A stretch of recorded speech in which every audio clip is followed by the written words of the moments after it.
This one time I came home after a long day of classes and work, and honestly, I just wanted to crash on my couch with zero interruptions. But when I opened the door, I swear to you, I nearly did a double take. Because there was this person totally new to me, just sitting there like it was their living room or something. I mean, not just sitting on the couch, but sprawled out like they'd been there for hours, scrolling casually on their phone. At first, I thought maybe I was seeing things. Or maybe my brain was just exhausted enough to hallucinate an intruder. So I blinked and rubbed my eyes, but nope, the stranger was definitely real. And, here's the kicker, there were backpacks and a pile of clothes scattered around that weren't mine. It felt like someone had crashed the party I didn't even know was happening. I cleared my throat. Okay, more like a weird, awkward cough, and said something along the lines of, hi, can I help you?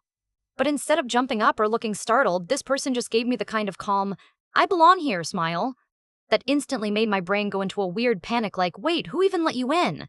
How did you even get a key to my apartment? Was this some kind of sick prank? I asked again, a little more firmly this time, do you live here?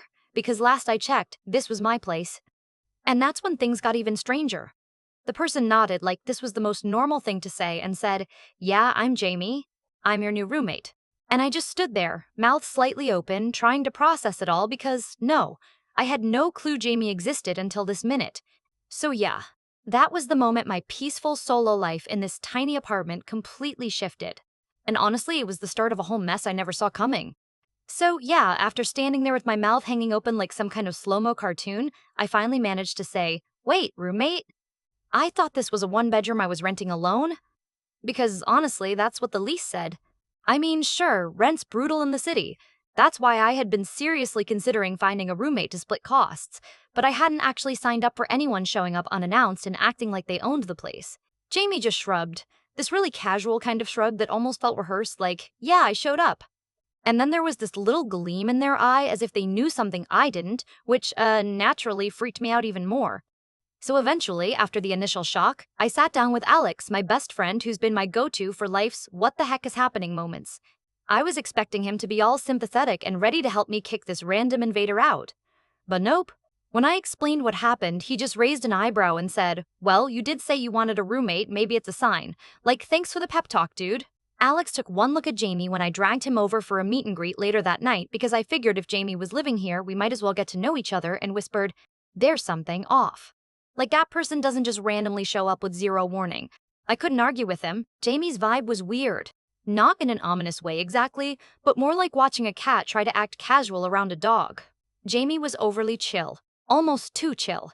Like they had zero urgency, which is exactly the kind of energy to put you on edge when someone's crashing your place without so much as a heads up. I decided to ask Mr.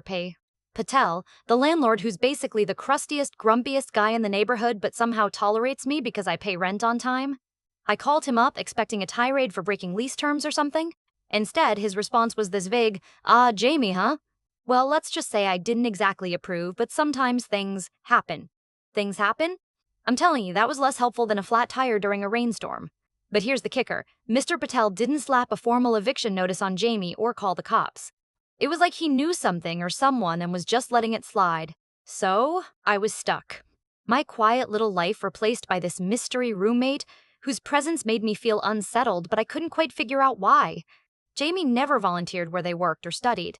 They were home at odd times, disappearing for hours without explanation, and suddenly had all these strange phone calls, always hushed, always on speakerphone with minimal words exchanged.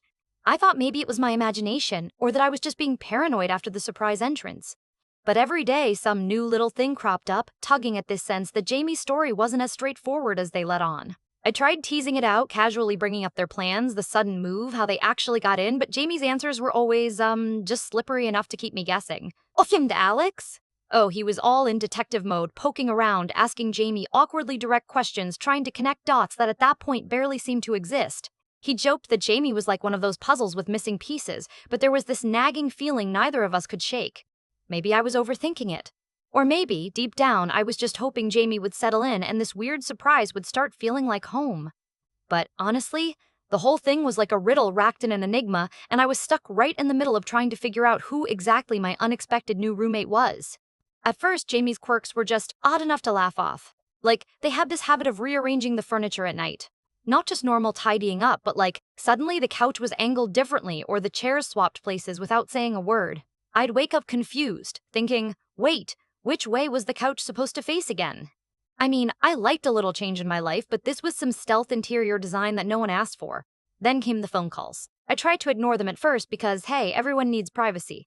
But these weren't your typical, hey, wanna grab lunch calls. Jamie would answer in these super hushed tones, barely a whisper, like talking could blow a secret wide open. The other end of the line spoke in short, clipped phrases too, and sometimes I caught Jamie glancing nervously at the window mid-call, as if someone might be listening in. One night, I was heading out to grab some late-night snacks and heard Jamie whispering into the phone, "No, you don't know who I am. Just trust me." And then, "I can't let them find out." Those words. It made my skin crawl, in a good mystery show kind of way and a not-so-great roommate kind of way. What exactly was Jamie hiding? Then there were the little things that started ticking me off, like my food disappearing. Not the occasional sandwich or leftover pizza, whole meals vanished. I mean, who just eats someone else's groceries like it's a public buffet? I tried labeling my stuff in the fridge, fancy with my name and everything. Jamie would smirk and say, "Relax, all food is community food here." Yeah, community maybe, but my community called me and I was getting hangry. Chores turned into a battleground too. I'm usually pretty chill about splitting the work, but Jamie had this minimalist approach to cleaning, mostly ignoring it. One evening, I came home to find our shared space looking like a tornado had a personal vendetta against it. When I asked Jamie if they had any plans to tidy up, they just shrugged and said, "I live here too. I'm not your guest." Okay, fair. But can we talk about the trash pile, please? Trying to address these tensions didn't go smoothly either. I sat down with Jamie one night and said, "Look, I get we're new to all this roommate thing, but we gotta figure this out." Like, who's doing what? Jamie just looked at me, amused, and replied, "Why make it complicated? We're just surviving, right?" That vagueness wasn't comforting and honestly made me feel more like I was just renting space to a riddle rather than a person. Alex noticed all this too.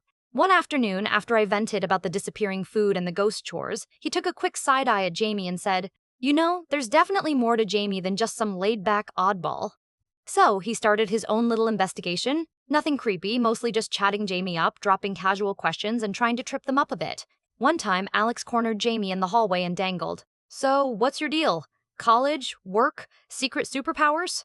Jamie laughed, but quickly dodged with, "You'd be bored if you knew."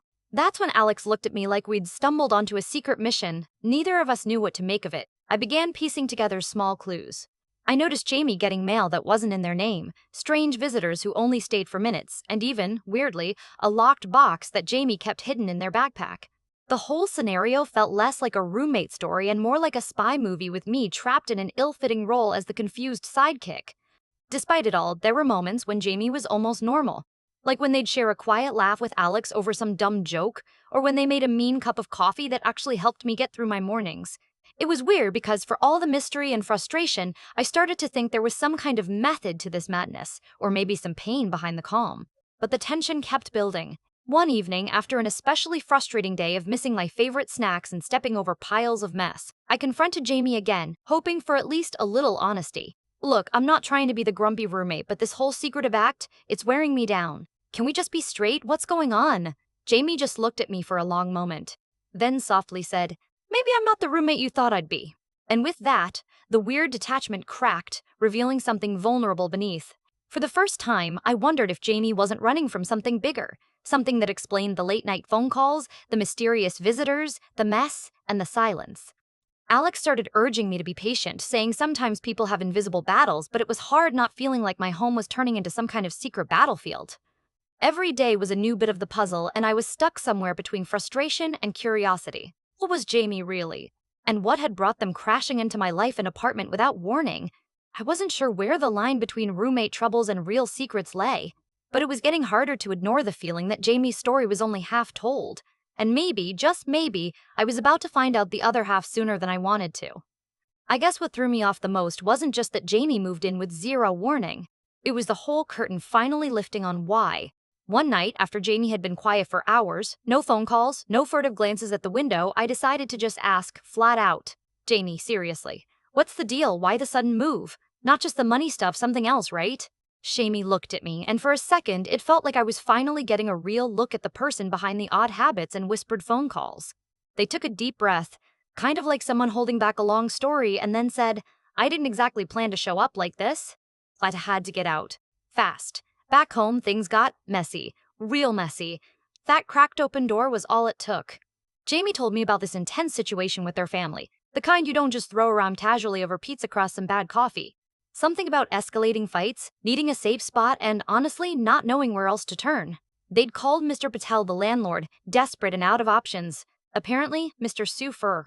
Patel wasn't just some grumpy landlord. He had history with Jamie's family, some kind of quiet understanding that let Jamie stay, even if it technically wasn't by the book.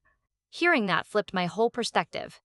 I mean, sure, the disappearing food and messy living were annoying, but suddenly, they weren't just quirks. They felt like side effects of a bigger storm Jamie was in the middle of. It wasn't about me or my apartment, it was about Jamie trying to hold on to something stable while everything else fell apart. And Mr. Patel? Well, that crusty old dude turned out to be a bit of a guardian in disguise.